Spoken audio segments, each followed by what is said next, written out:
Welcome back to another video on the channel. We reached the business end of the French Open. I will be bringing out a preview and prediction video for the women's semi-finals in a separate one, which take place today. So if you do want to check it out, it will be on the channel.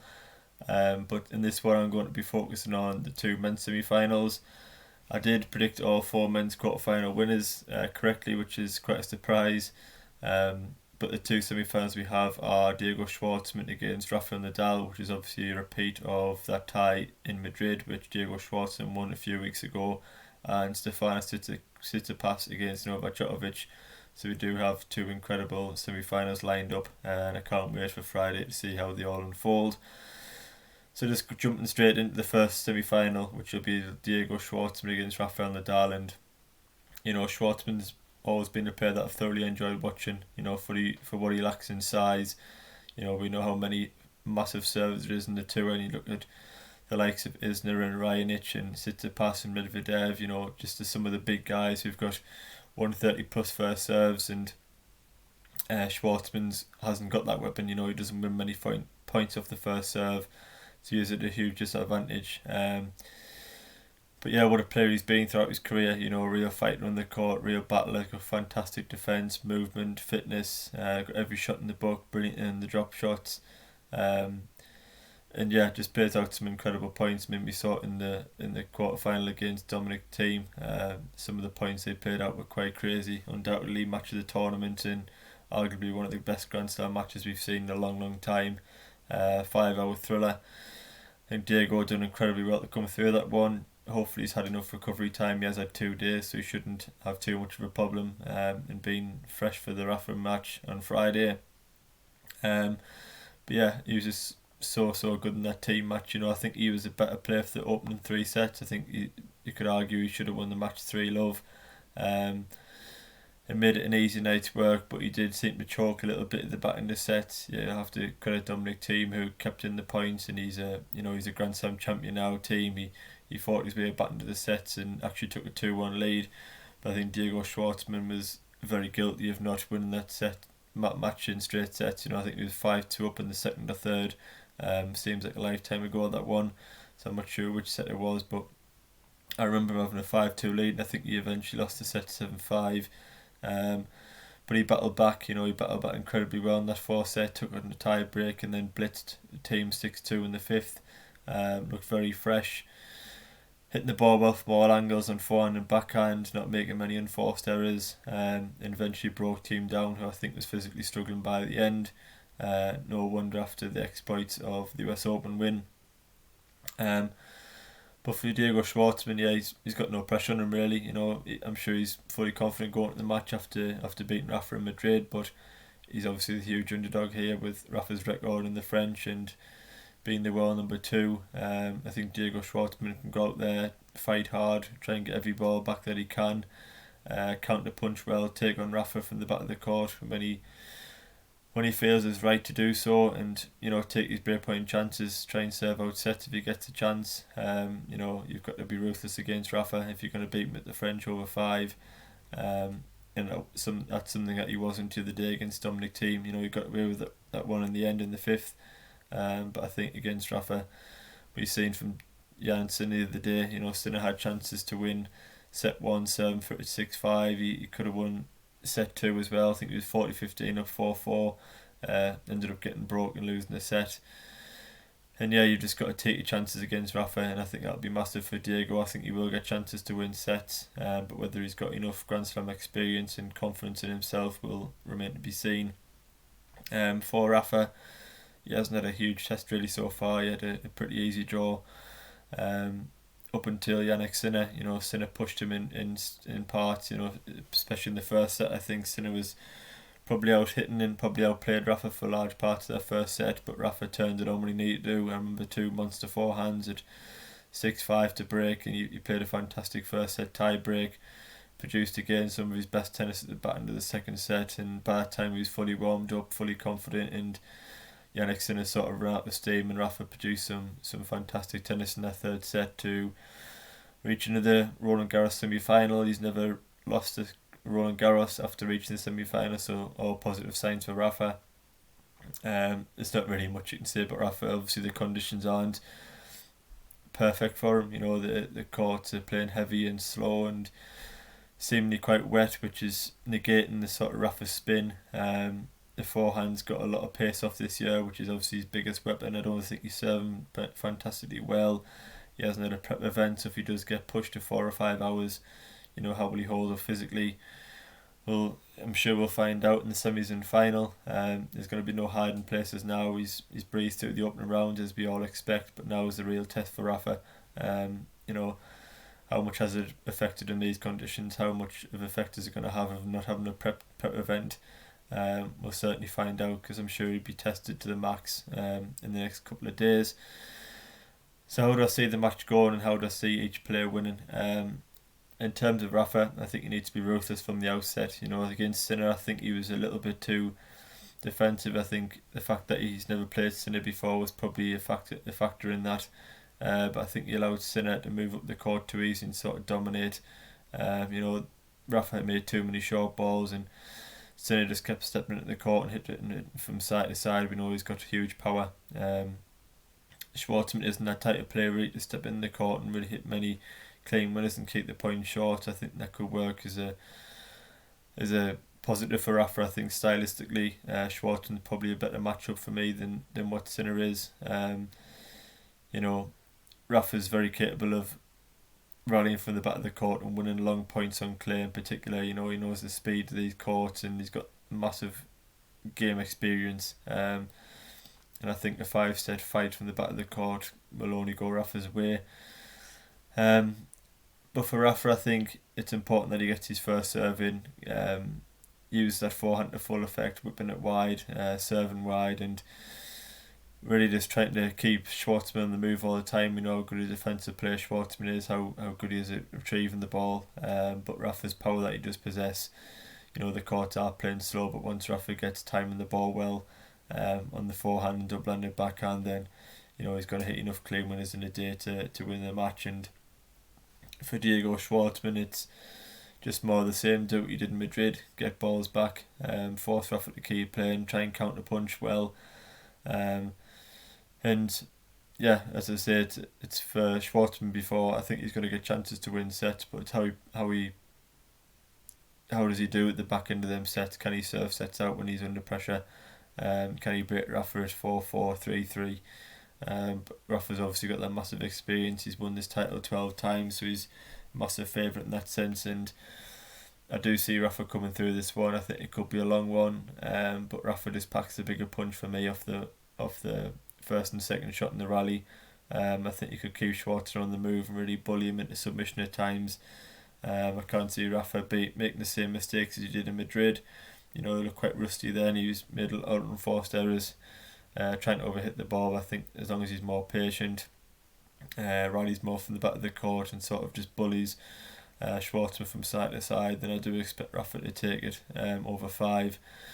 I'll go with Nadal in 4. I think Schwartzman will do enough to probably win a set. Maybe he's the first, but I think once Rafa clicks into gear after an hour and a half, 2 hours, gets the forehand fully flowing, gets this first serve percentage up to 60% plus, then I do think Rafa will take over. I think he's got too much power and too much experience, too much on the line to get beat off a player like Schwartzman in the semi-final. So I do see Rafa moving on to try and win his 13th Roland Garros title. On to the second semi-final, Stefanos Tsitsipas against Novak Djokovic, and I've often been critical of Tsitsipas in the past, bit of a tongue twister, for being too aggressive in 5-set tennis matches. You know, I've always thought he was too one-dimensional, and you just had to sort of wait for a lull in his game and wait for the unforced errors to rack up, because he's in the past, you know, in even third or fourth round of Grand Slams, he's made 60-70 unforced errors and give matches away against opponents he really should be dismissing with ease. And you know, he is a player who hasn't made massive runs at Grand Slams, albeit he's only 22. I think he reached the semi-final of the Australian, was it last year? But he's never really set the world alight, the French or Wimbledon yet, but this year, all credit to him, he's had a fantastic tournament. I think he was 2 sets down, looked down and out in the first round against Jean Mounard, medical timeouts and everything, and It looked like another disappointing year for Tsitsipas at the French, but since then I think he's won 15 consecutive sets. Beat Grigor Dimitrov in round 4, which was a fantastic win. Brilliant battle of the backhands, which Tsitsipas pretty much dominated from the outset, and he had a very tough quarter-final against Andrei Rublev. Rublev does have himself to blame. He should have closed out the first set. I think he was serving for it and allowed it to pass back in from 5-3 to eventually take it 7-5. But as I said, I've been critical of Tsitsipas in the past of just having his A game, that's it, and having no B, C, D or D game, which you need to win Grand Slam matches at the back end. To beat the likes of Thiem and Djokovic and Nadal, you need to have different game styles and ways of problem solving and doing things different. If they're not going your way, you are over-hitting the ball, mistiming it.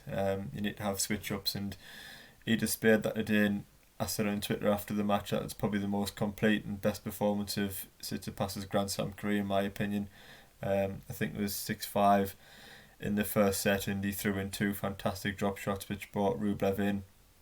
Rublev did make the returns, but then Tsitsipas produced 2 fantastic winning passing shots, and it was just that different switch up that he made that Rublev seemed to be thrown off by. It was a trade from the back of the court, and all of a sudden Tsitsipas threw in 2 drop shots to bring Rublev in, as I said before, passing him, and I think that difference and that variation was what tipped the first set in his favour, and from then on he was a drop shot more and more throughout the match. I think he was at I think he won 7 out of 18 net play points by the end, which showed you how well he was doing on the volleys and on the drop shots. And it was a different side of Tsitsipas that you don't usually see. Usually, just bludgeoning the ball from the back of the court, which works in a 3-set match, but over a 5-set match the errors can quickly rack up.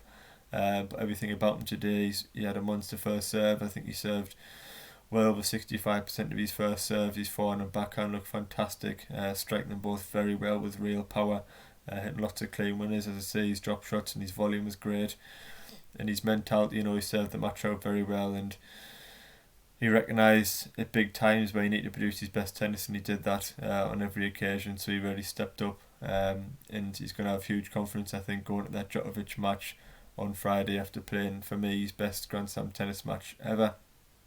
And we're moving on to the world number 1. We'll get there in the end, who has came to this event in fantastic form. He hasn't lost a match this year in a match that he's completed. Obviously did get that DQ at the US Open, but bounced back fantastically well by winning in Madrid, beating Diego Schwartzman in the final. Perhaps we get a repeat of the Madrid final in the French.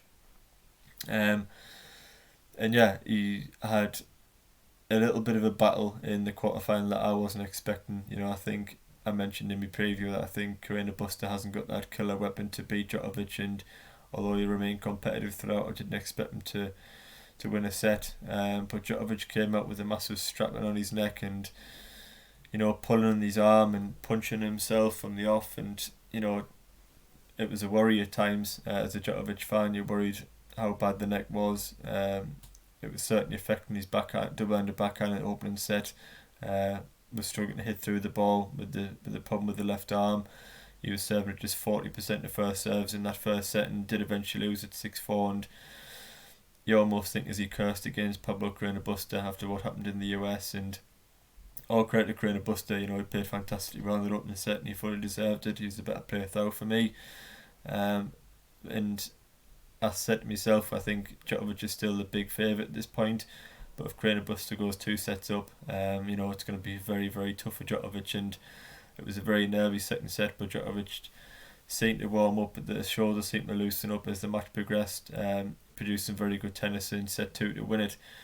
And from that stage onwards, the third and fourth set were just played at such high quality. Even from Carreño Busta, he won some epic points. It was a lot of 25 plus shot rallies, forehand winners, backhand winners, fabulous play at the net, lobs, hot dogs. It was everything you want in this fantastic tennis match. And you could argue Carreño Busta was unlucky at times. He had a couple of opportunities to break Djokovic in set 3, and it really could have went either way. And I thought whoever won set 3 was probably the favourite for the match when Djokovic took it. I think he almost beat the fight out of Karina Buster, and Djokovic eventually got the break in set 4 to wrap up the win, and he served it out. And I think Djokovic, the level he produced from set 2 onwards against a pair like Karina Buster, he'd be very happy with. I think he was patient on the whole.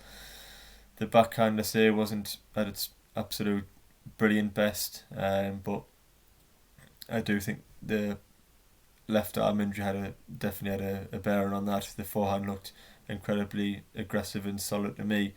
The overhead remains a problem, but that'll always remain a problem in Djokovic's career. No doubt his worst shot.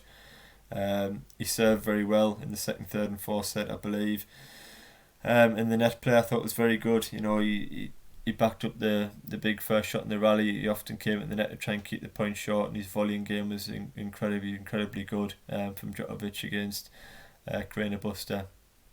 And I think, overall, I think it was a very solid performance in the end. Overcame a slight scare, but that might not be a bad thing. He's being tested before we get to the semi-final stage. But how I see this match going from Tsitsipas and Djokovic, Rublev's not the best player defensively, not the best move around court. He looked tired in the second and third sets, and Tsitsipas took massive advantage of that and hit a lot of clean winners. Djokovic is going to get a lot more balls back in court, counterpunch a lot better than what Rublev did, and also has a much bigger weight of shot than what Rublev does, so he's going to have Tsitsipas on the run more and Tsitsipas defending him more rather than stepping into the court and being aggressive himself. We all know Tsitsipas isn't at his best when he's defending and on the run. He likes to be dominating from the centre of the court, and I'm sure Djokovic will not allow him to do that.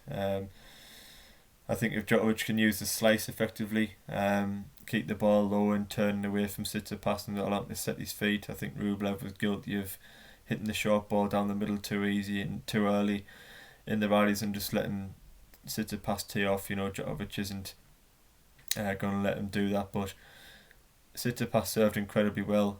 We know Djokovic is the best returner of all time, but Tsitsipas is going to have to keep at that level of serving.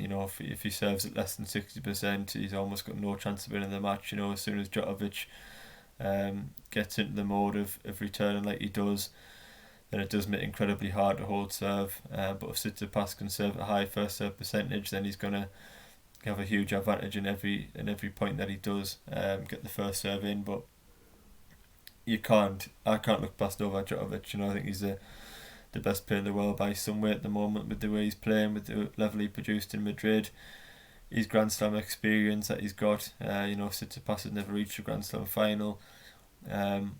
Djokovic is playing incredibly well, and I think the conditions are suiting him probably as much as they are anybody in the draw. And it's basically impossible to bet against Djokovic in this one. Tsitsipas has been playing incredibly well. I've said how impressed I was with his quarterfinal performance, but doing that against Andrei Rublev is a lot easier task than doing it against the world number one, who's lost just one match through disqualification this year in 5 sets. I think Tsitsipas could start well. He could take the opening set, but he has to. I think when Djokovic is played for an hour and starts timing the ball and reading Tsitsipas and returning the serve well, and the writing's sort of going to be on the wall. So I am predicting a Djokovic Nadal final. That is what I predicted at the start of the tournament. I predicted Djokovic to win a thrilling final against Rafa, so my prediction is still on. But I am thinking again Djokovic Nadal, both to come through in 4 sets and reach Sunday's French Open final. So yeah, that went on for a bit longer than expected. 19 minutes talking about 2 matches. But yeah, tune in on Friday. They're going to be 2 incredible semi-finals. I think they start around 12 o'clock in UK, so it's 1 o'clock in Paris. Around that time certainly, but I will be tweeting about them obviously before they get underway. But do tune in on Friday for the 2 fantastic semi-finals before the final on Sunday. Leave in the comments below if you do have any opinions on the matches yourself. I'll leave a link to my Twitter in the description below. I cover lots of different tennis tournaments and just talk tennis all the time on my Twitter account. If you do want to follow that and keep up to date with the French Open, then do so. And also I'll leave a link to the website in the description below, which I work for, Grand Slam Tennis Online. I'll probably be covering one of the semi-finals live by commentary, so do check it out if you're interested. But thanks for watching. Please leave a like and subscribe, and I will see you on the next video.